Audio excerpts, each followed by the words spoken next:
अस्सलाम वालेकुम दोस्तों, कैसे हैं आप सब। उम्मीद करता हूँ खैरियत से होंगे। अल्लाह ताला आपको हमेशा हंसता मुस्कुराता रखे, आपकी हर जायज़ दुआ कबूल फरमाए। अल्लाह ताला आपको तमाम दुख तकलीफ़ और परेशानियों से महफूज रखे और कभी भी किसी का मोहताज ना करे। Welcome to my channel Naseer centre voice. तमाम वीडियो अपडेट्स के लिए नसीर सेंटर वॉइस को सब्सक्राइब करके बेल नोटिफिकेशन को ऑन कर दें और अगर आपको मेरी ये वीडियो पसंद आए तो साथ में मौजूद लाइक के बटन को भी प्रेस कर दें। बहुत शुक्रिया दोस्तों। बढ़ते हैं आज की स्टोरी की तरफ।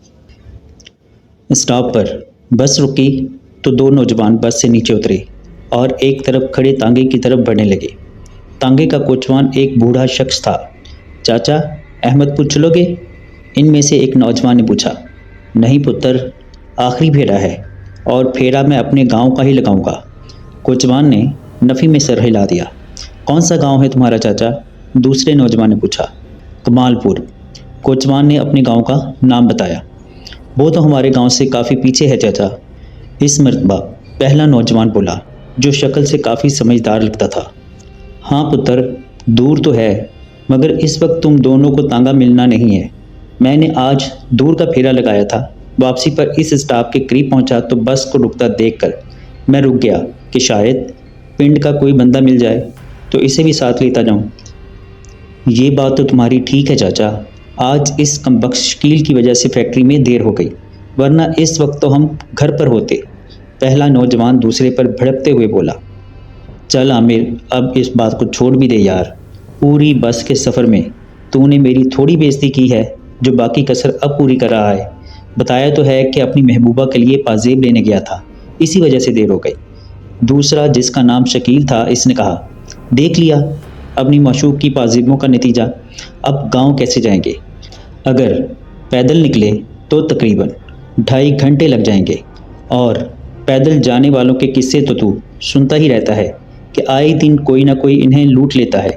अब लूटना तो एक तरफ, ऊपर से मारता भी है। आमिर ने गुस्से से शकील पर बरसते हुए कहा।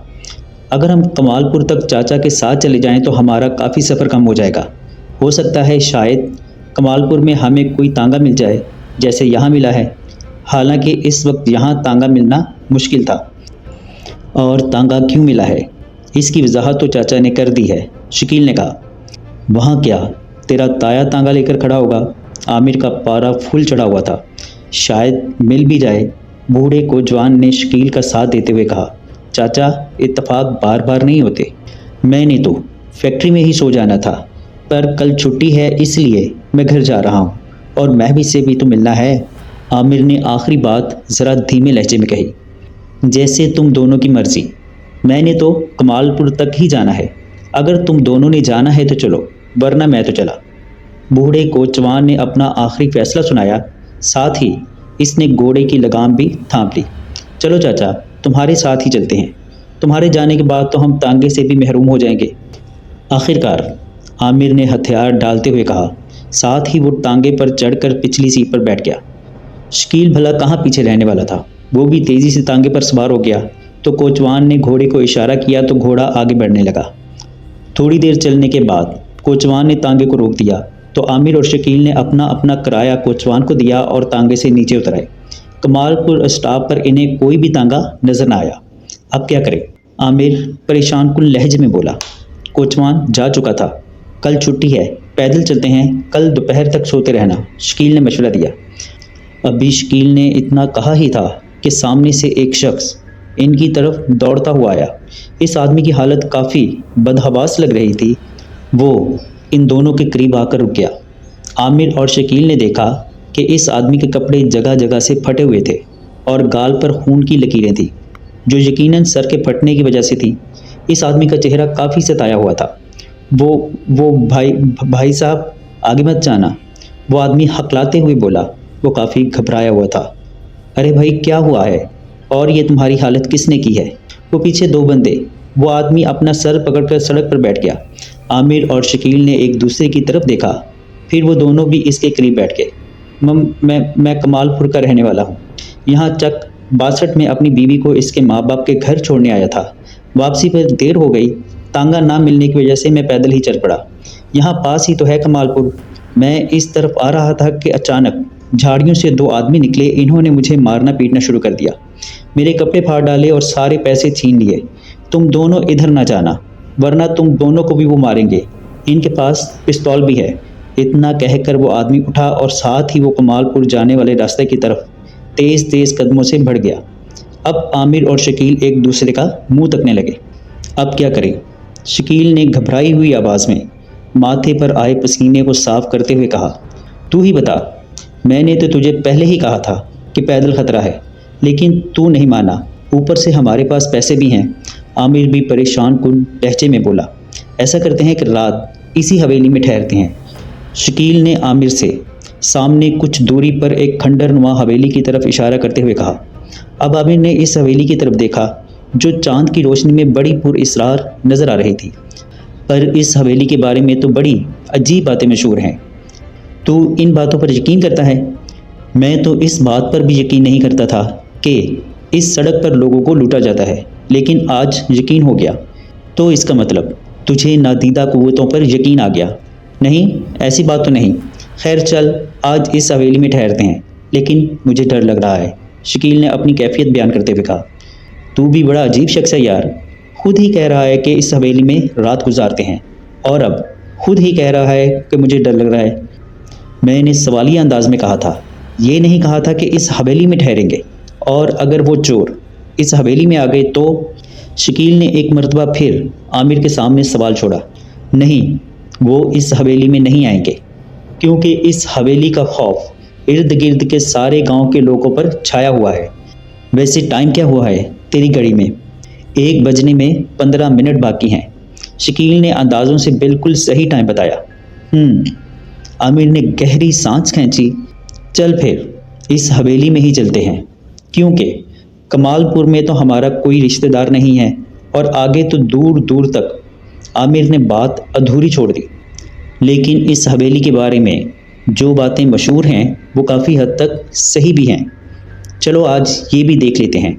वैसे तुम्हारी इत्तला के लिए अर्ज़ है कि इंसान से ज़्यादा कोई ख़तरनाक नहीं, जो डाकू, चोर, उचक्के और कातिल के रूप में मौजूद है। वो दोनों सड़क से नीचे उतराए और एक तरफ बनी पगडंडी पर चलने लगे। पगडंडी के इख्तिताम पर हवेली थी जो काफ़ी पुरानी थी। हवेली का गेट जो कि बहुत बड़ा था, जिसे दोनों ने बमुश्किल खोला। हवेली के अहाते में एक तरफ घास फूस का ढेर लगा हुआ था। वो दोनों चलते हुए अंदरूनी दरवाजे के करीब पहुँचे। दरवाज़ा खोला और धड़कते हुए दिलों के साथ अंदर दाखिल हुए। पूरी हवेली में सन्नाटे का राज था। अचानक हाल में बेशुमार दिए रोशन हो गए। इन्हें रोशन करने वाला कोई भी नज़र नहीं आ रहा था। हवेली के फर्श पर गर्द की मोटी तह जमी हुई थी और फर्श कई जगहों से उखड़ा हुआ था। छत की हालत भी काफ़ी ख़राब थी। जगह जगह पर जाले लटक रहे थे। एक टूटा फूटा फानूस भी लटक रहा था। हाल के एक तरफ लंबी राहदारी थी जिसके इर्द गिर्द काफ़ी कमरे थे। ऊपर जाने के लिए 2 कुशादा सीढ़ियाँ थीं। वो दोनों आगे बढ़े और एक कमरे में दाखिल हुए, और फर्श पर फूंक मारने के बाद वो दोनों दीवार से टेक लगाकर बैठ गए। हवेली तो काफ़ी बड़ी है शकील, ये अपने दौर की शानदार हवेली होगी। आमिर ने शकील की तरफ देखा। वैसे तेरे लिए तो ये फ़ायदेमंद जगह है, शकील ने मुस्कुराते हुए कहा। वो कैसे? आमिर ने माथे को छेड़ा। कल अगर किसी तरह महविश का भाई ना माना तो महविश को भगाकर इस हवेली में ले आना, क्योंकि यहाँ डर की वजह से कोई नहीं आएगा, शकील ने कहा। तो आमिर एक ज़ोरदार कहकहा लगाकर हंस पड़ा, और फिर वो दोनों दीवार से टेक लगाकर बेसुध हो गए। रात का ना जाने कौन सा पहर था जब अचानक आमिर की आंख खुल गई। वो इर्द गिर्द देखने लगा। इसने देखा शकील इसके करीब नहीं था। अरे शकील कहाँ चला गया? हैरत के बाइस आमिर खुद से हमकलाम हुआ। अचानक आमिर के कानों में एक अजीब सी आवाज़ पड़ी, तो इसमें जेब से माचिस निकाली और तीली रोशन करने के बाद वो आगे बढ़ा। वो आवाज़ की सिमत में जा रहा था। आवाज़ ऐसी थी जैसे कोई ज़मीन खोद रहा हो। आमिर ने महसूस किया कि ज़मीन खोदने की ये आवाज़ हवेली के बाहर मौजूद अहाते में से आ रही थी। जैसे जैसे माचिस की तीली ख़त्म होती वैसे वैसे आमिर नई तीली जला लेता था। वो हवेली के बाहर मौजूद अहाते में पहुंचा तो इसने चांद की रोशनी में एक अजीब मंजर देखा। सामने एक आदमी कुदाल से ज़मीन खोद रहा था। ज़मीन खोदते खोदते अचानक वो आदमी रुका और इसने आमिर की तरफ देखा। आमिर के अपने पाँव से ज़मीन सरकती हुई महसूस हुई और खौफ के बायस इसकी टांगें लरजने लगी। इस आदमी की आंखों की जगह दो दहकते हुए अंगारे नजर आ रहे थे। आमिर ने तेज़ी से अपना चेहरा दूसरी तरफ फेर लिया। थोड़ी देर बाद इसने इस तरफ देखा तो हैरान रह गया। वहाँ अब कुदाल वाला आदमी मौजूद ना था। शायद मेरा वहम था, आमिर बुड़बुड़ाया। इसी वक्त हवेली के अंदर से एक नस्वानी चीख उभरी तो आमिर तेज़ी से घूमा। इसका दिल अब तेज़ी से धड़क रहा था। वो हवेली के अंदर दाखिल हुआ तो हैरत एक मर्तबा फिर इसकी मुंतज़िर थी। हवेली में अब चकाचौंध रोशनी थी। वो हैरत से इर्द गिर्द देखने लगा। कुछ देर पहले हवेली की हालत ऐसी थी जैसे वीरान खंडर हो, लेकिन अब हवेली की हालत बहुत शानदार थी। पहले जो छत पर टूटा फूटा फानूस लटक रहा था, अब वो बिल्कुल ठीक ठाक था और बहुत ज़्यादा रोशन था। एक मरतबा फिर इसी नस्वानी चीख ने आमिर को अपनी तरफ मुतवज्जा किया। वो नस्वानी चीखें हवेली की छत पर मौजूद कमरे से आ रही थी। आमिर डरते डरते सीढ़ियों की तरफ बढ़ा। छत पर भी काफ़ी कमरे थे।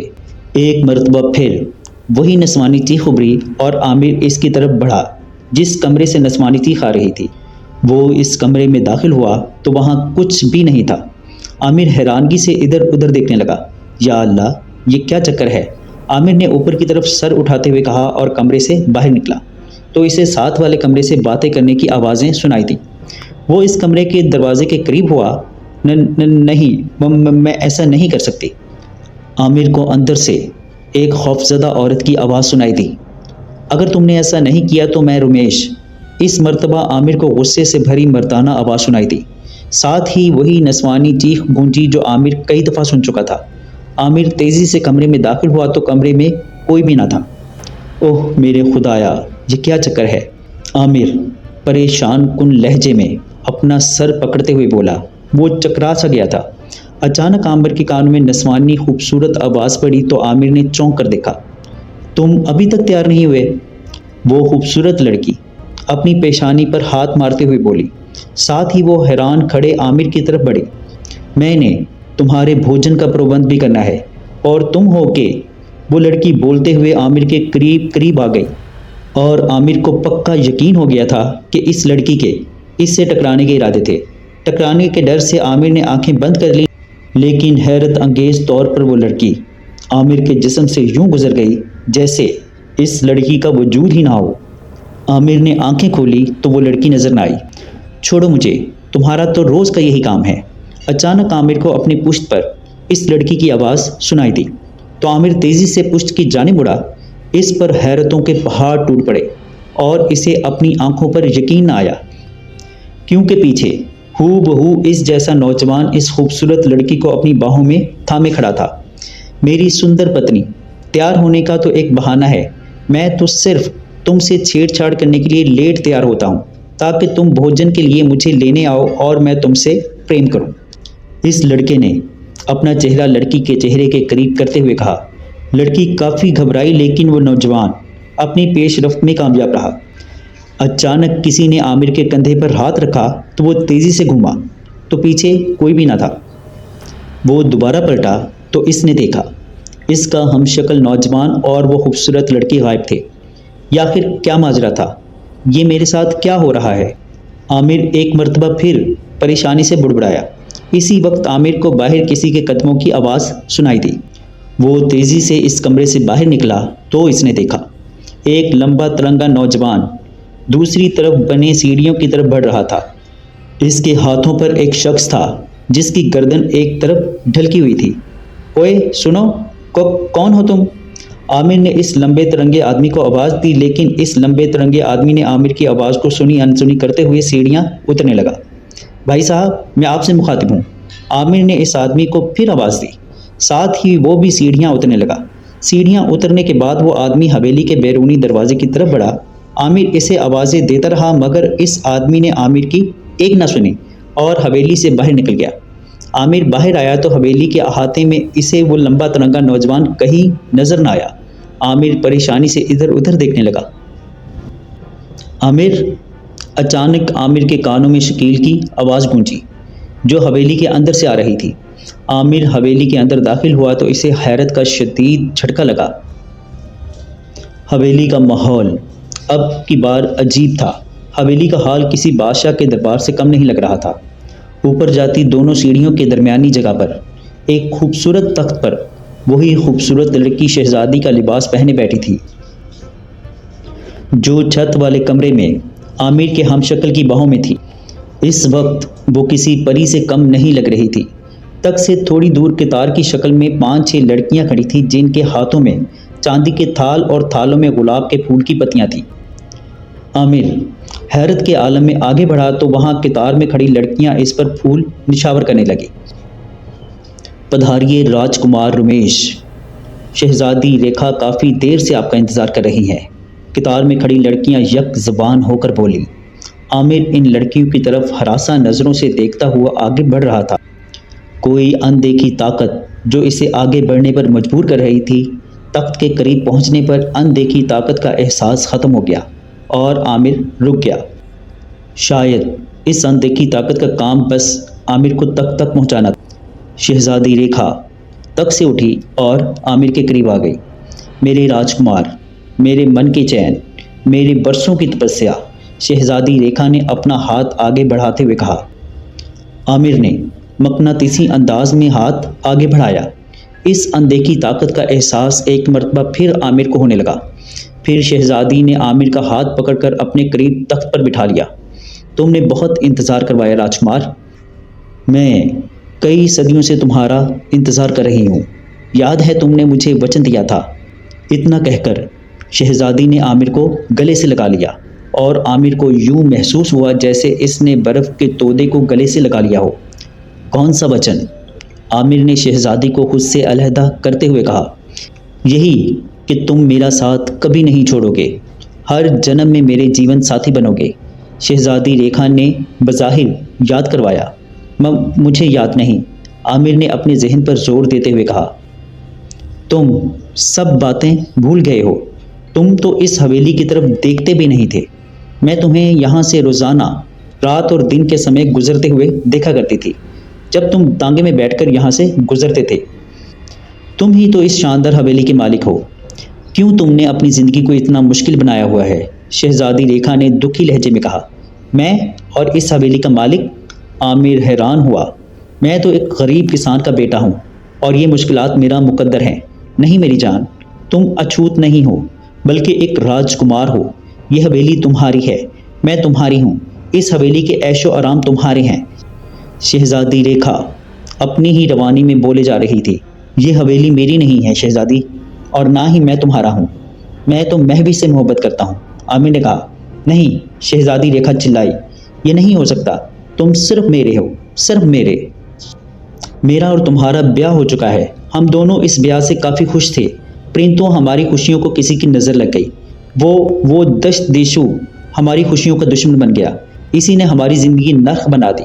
वो अचानक हमारी हस्ती बस्ती दुनिया में आया और हमारी दुनिया को नर्क बनाकर चला गया। शहजादी नफरत से बोली। कौन देशु? मुझे कुछ समझ नहीं आ रहा। आमिर ने अपना सर थामते हुए कहा। मैं तुम्हें शुरू से सारी बात बताती हूँ। मेरा और तुम्हारा ब्याह बड़ी धूमधाम से हुआ। तुम और मैं बहुत खुश थे कि एक दिन तुम अपनी पापी देशु दोस्त के साथ हवेली में आए और तुमने मुझे बताया कि देशु इस गांव में एक खूबसूरत होटल बनाना चाहता है और ये किसी सराय वगैरह में नहीं रहेगा, बल्कि हमारे पास हमारी हवेली में रहेगा। लेकिन मैंने देशु की आंखों में अपने लिए हवस की परछाई साफ देख ली थी। तुम काम से जाते तो वो हरामज़ादा अपना काम काज छोड़कर हवेली आ जाता और मुझसे हंस हंस के बातें करता। एक रात तुम काम के सिलसिले में दूसरे गांव गए हुए थे तो इसने अपने इरादों से मुझे आगाह किया कि वो मुझसे प्रेम करता है और मुझसे ब्याह करना चाहता है। मैंने कहा मैं तो पहले से शादीशुदा हूँ। देशु ने कहा तो क्या हुआ, प्रेम में कोई दीवार नहीं देखता। पर मैंने इनकार किया तो इसने मुझे और तुम्हें कत्ल करने की धमकियाँ दी और मेरे कमरे से बाहर निकल गया। दूसरी रात सोते समय तुम्हारी गर्दन पर खंजर का वार किया और तुम्हारी चीख पर मैं भी उठ खड़ी हुई। तुम्हारी हालत देखकर मेरी भी चीख निकल गई। हमारी चीखों की आवाज़ सुनकर हमारा बूढ़ा नौकर नारायण कमरे में आ गया। देशु ने खंजर के वार से इसकी भी हत्या कर दी। मैं तुम्हारी तरफ बढ़ी। तुमने मुझे वचन दिया कि तुम हर जन्म में मुझे ही मिलोगे, फिर तुम्हारी मृत्यु होगी। मैं तुम्हारी लाश पर आंसू बहा रही थी और देशु कह रहा था कि अब तो हम दोनों के दरमियान कोई दीवार नहीं है। मैंने यकदम इसके हाथ से खंजर छीना और इस पर वार करना चाहा, परंतु वो पीछे हटा और खंजर मैंने अपने सीने में उतार लिया। देशु को मुझसे ऐसी तवक्को बिल्कुल ना थी। वो आगे बढ़ा और मेरी लाश को देखकर गम करने लगा। फिर इसने हम तीनों की लाशों को हवेली के अहाते में गड्ढा खोदकर दबा दिया। यहाँ तक कहकर शहजादी रेखा खामोश हो गई। तो क्या तुम एक शहजादी थी? आमिर ने पूछा। मैं तो तुम्हारी कनीज हूँ, रेखा ने एक मर्तबा फिर आमिर को गले लगाते हुए कहा। फिर वो इससे अलहदा हुई। ये सब मेरी शक्तियों का कमाल है रमेश, ये सब मैंने तुम्हारे लिए किया। लेकिन क्यों? आमिर का अंदाज चिल्लाने वाला था। सिर्फ तुम्हारे लिए मेरी जान, रेखा प्यार से बोली, ताकि हम दोनों एक हो सके। लेकिन मैं तो एक मुसलमान हूँ और मुसलमान की शादी किसी गैर मजहब में नहीं हो सकती। प्रेम के बीच कोई दीवार नहीं होती, वो दीवार धर्म ही की क्यों ना हो। रेखा ने संजीदा लहजे में कहा। लेकिन हमारा मिलाप कैसे हो सकता है? तुम एक रूह हो जबकि मैं एक जिंदा इंसान हूँ। इसका उपाय भी मेरे पास है, पर इससे पहले मैं देशु से इंतकाम लेना चाहती हूँ। रेखा की आंखों में यकदम अंगारे दहकने लगे। देशु देशु कहाँ है? आमिर ने हकलाते हुए हैरानगी से पूछा।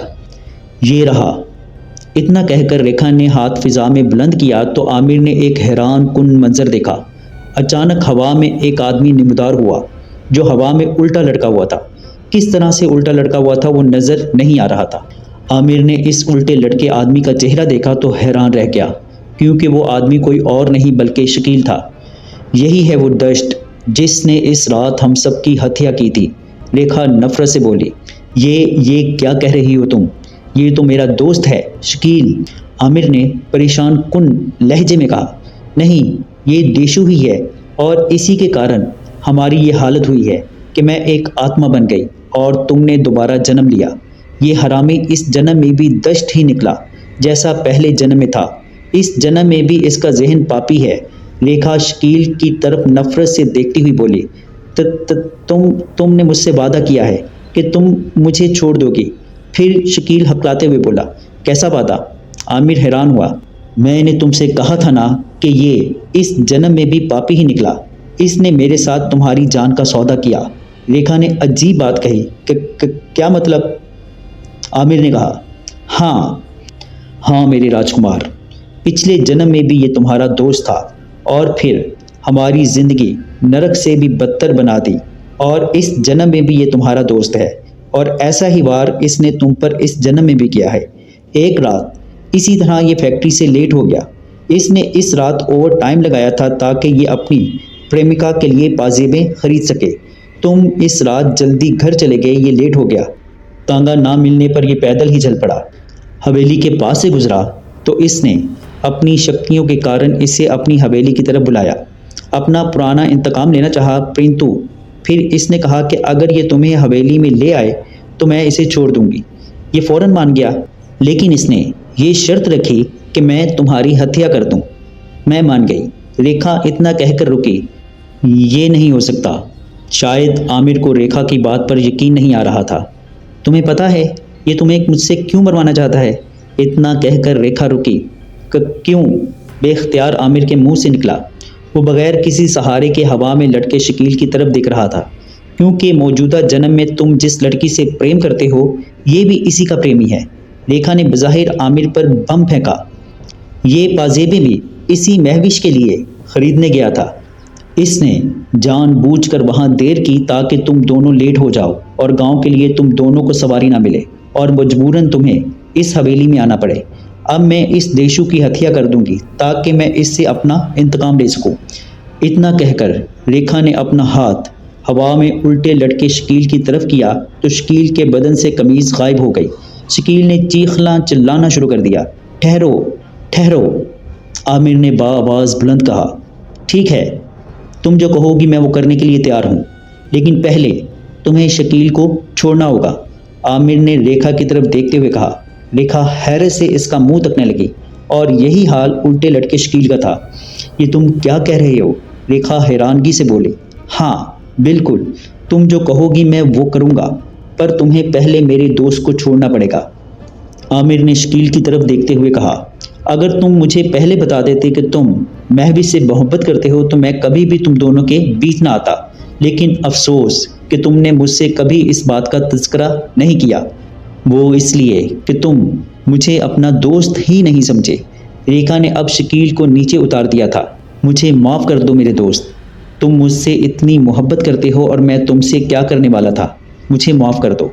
महविश से सिर्फ मोहब्बत मैं करता हूँ, मगर वो मुझसे मोहब्बत नहीं करती। इसे तो ये भी मालूम नहीं कि मैं इससे मोहब्बत करता हूँ, लेकिन आज मैं समझता हूँ कि महविश का इंतखाब बहुत अच्छा है। वो बहुत खुश नसीब है जिसे तुम जैसा साथी मिलेगा। शकील शर्मिंदा लहजे और भराई हुई आवाज़ में बोला, रेखा, मैं ये जन्मों के चक्रों को नहीं मानता, क्योंकि मैं एक मुसलमान हूँ और मुसलमान को ज़िंदगी सिर्फ एक बार मिलती है। लेकिन अगर मैं वाकई ही तुम्हारा कसूरवार हूँ तो मुझे ख़त्म कर डालो, लेकिन मेरे दोस्त को ज़िंदा छोड़ दो। साथ ही शकील रोने लगा। आमिर तख्त से उठकर खड़ा हुआ और सीढ़ियाँ उतरने के बाद इसने आगे बढ़कर शकील को गले लगा लिया और फिर इसे अलहदा करते हुए बोला, नहीं शकील, यहाँ से अगर कोई जाएगा तो वो तुम हो, क्योंकि मैं तुम्हारे साथ नहीं जाऊँगा। मैंने रेखा से वादा किया था। महविश तुम्हें मुबारक हो और महविश को मेरे बारे में कुछ न बताना। आमिर ने इसे समझाते हुए कहा, रमेश, तुम वाकई एक देवता समा इंसान हो। तुम्हारी वजह से एक भटका हुआ दुष्ट और पापी सीधी राह पर आ गया है। तुम्हारे इस अमल ने शकील में मौजूद देशों की हत्या कर दी है। शकील की बात बिल्कुल ठीक है। महविश वाकई खुशनसीब लड़की है जिसे तुम जैसा जीवन साथी मिलेगा। मैं पहले भी तुम्हारा इंतज़ार कर रही थी और अब भी करूँगी।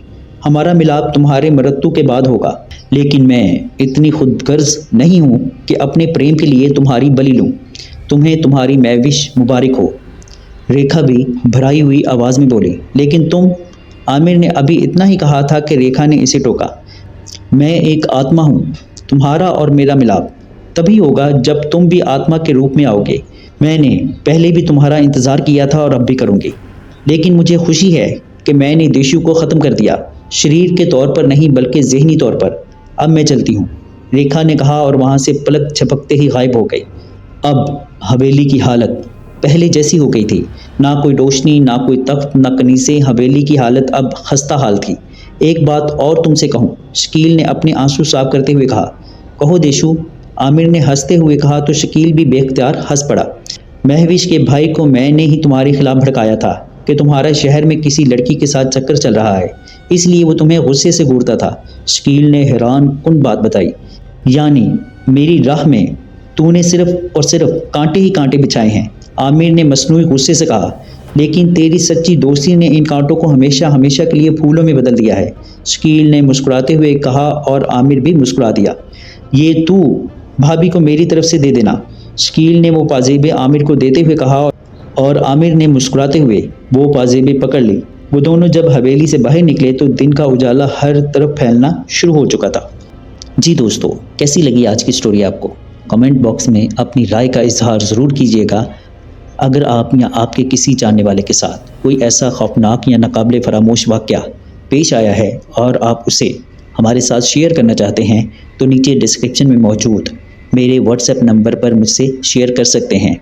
अपना और अपने ख़ानदान वालों का बहुत सा ख्याल रखिएगा। मुझे और मेरे घर वालों को अपनी दुआओं में याद रखिएगा।